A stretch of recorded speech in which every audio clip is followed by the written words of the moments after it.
Welcome, everybody, to the 7-Minute Breakthrough Revolution. Our topic for this week is about the past.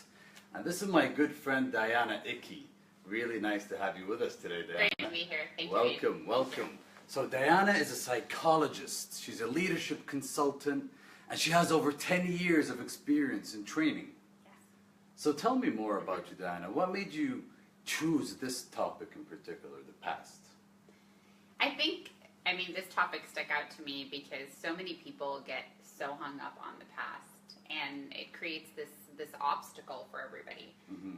But I think today, the material that I've prepared will allow you to see past your past and kind of embrace the future by embracing your past. Okay. So from a psychologist's perspective, how can the past shape our lives or have an effect in any way possible? In all kinds of ways. So from a psychologist's perspective, there's so much science behind how the past influences who you are today. Mm-hmm. So basically, our personality is made up of our genetics, right? So there's a big percentage in there that is your DNA and your genetics, but it's also your environment and all your childhood experiences.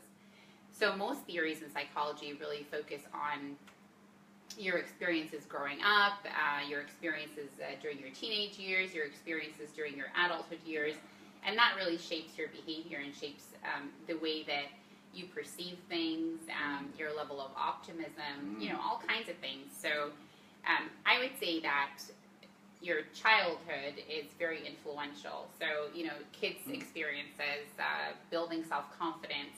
When you're growing up, if you really feel like you belong in so many ways. So everybody knows Maslow's hierarchy of needs, that pyramid, right? So right in the middle there, I always put a heart in the middle because it's love and belonging. Did you experience that? A lot of people will find that later on in their life, they have a hard time maintaining relationships or building self-confidence and really reaching a point in their life where they believe in themselves, because of the past. So yeah, from a psychologist's perspective, there's all kinds of science out there. I like that. I really like that. Okay, so a lot of people really sometimes avoid talking about the past. Yes. And sometimes their mistakes or their regrets. So, from a psychologist's perspective, again, what do you think about talking about the past or just going back and reflecting? I think that talking about the past is healthy to a certain extent, and I'll explain what I mean by that. So talking about your past is a good thing because you get it off your chest, and then it's no longer something that's lingering on your mind because, once you start talking about it, you slowly start resolving past issues. One thing I would recommend is if you speak about your past, take ownership of your mistakes.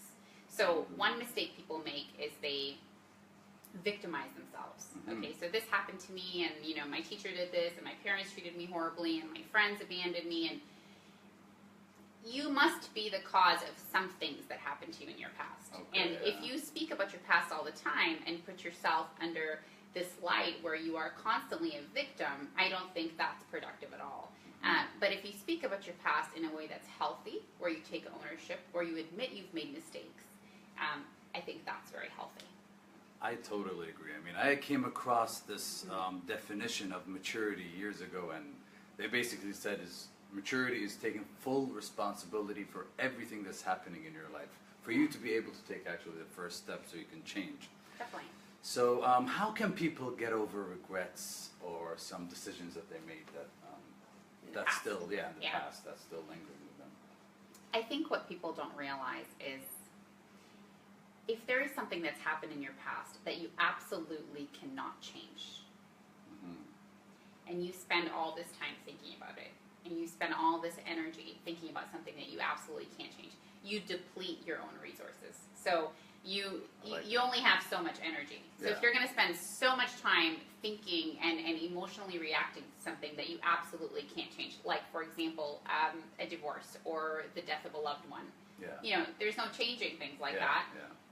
You're going to spend so much time, and people don't realize that we don't have a lot of control over our own lives. So more than 70% of what happens in our life is actually out of our control, and we only control a very small percentage. So if we only control a very small percentage and you spend all your energy thinking about something you can't change, you're going to neglect the things that you can actually change. And that's how people fall into depression.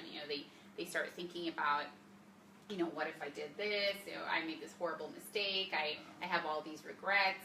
I think the best thing to do is to learn from them. Realize, okay, I will take ownership. This is what I did wrong. This is maybe a time in my life that was very difficult for me. Learn from it. But most important, move on. Because the past is the past. Right? That's very powerful, guys. I mean, that really, really makes sense. It resonates with me personally. I mean, she said some of the things that I've been through too. So what can you share with people in terms of tips that they can do on a daily basis, or conversations that they could have in terms of them just getting over their past and getting that out there? I mean, like, you just mentioned how it's good to talk things through and talk things out. So, yeah, what would you like to share with these? I think some good tips is to find a friend or two that you really trust, someone that you know wishes you well, someone that you feel comfortable speaking to. And if you feel the need to, talk about your past, then sure, find that friend, talk to them, and then find it in your heart to accept constructive criticism. So ask for feedback. You know, do you think that I'm way off on this one?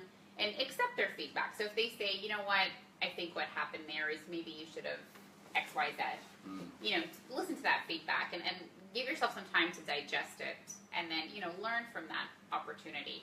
I think something else to consider is what we just said, that, you know, if you find yourself, a tip is if you find yourself thinking about something that's really sad that's happened in the past, just remember that, you know, you are wasting this moment thinking about something that you cannot change. So it's all about, you know, cognitive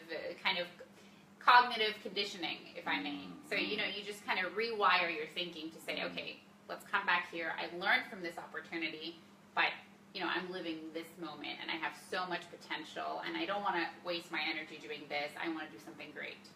I love that. I mean, I love the part when you said how accepting feedback and talking to certain people that you can trust and that you're close, and how you said it's a condition. So can we? Yeah. It's like a muscle, right? Yes. You can strengthen it with time, right? Training habits. Training habits, yeah. All right. So what would you like to leave the audience with? Any thoughts that you'd like to share with them? Yeah, I think that the best advice I can give people is embrace your past. Your past has made you who you are. So whether you've had a couple of jobs that, you know, weren't so great. I've had jobs that, you know, while I was working, I thought, you know, this is the worst job ever. But now, these jobs or these collection of jobs have made me who I am today, and I would have been a totally different person. So every single good or bad thing that's happened in your life has made you who you are today. You've benefited from it in some way, and if anything, you learned a lesson from it. So embrace your past. It's made you who you are, and, you know, just be free about it. You know, when you speak about your past, honestly, not in a way that victimizes you, it just goes away. You know, the pain just kind of slowly goes away because then you're no longer afraid, right? That's very powerful. I love that. Embrace your past. Don't victimize yourself. And find those close people that you can just get things out of your chests. Yeah. But again, like Diana said, notice the difference between the things you can change and the things you can't change. Yeah. Thank you so much, Diana, for being with us today. Thank you for having me. Amazing. It was amazing. Guys, if you have any questions regarding this topic or Diana or Life Talks Live in general, please shoot us a message on lifetalkslive.com on our website, or Twitter, Instagram, or Facebook on Life Talks Live. It's been great. Thanks again, Diana. Thank you. Take care. And have a great one, guys.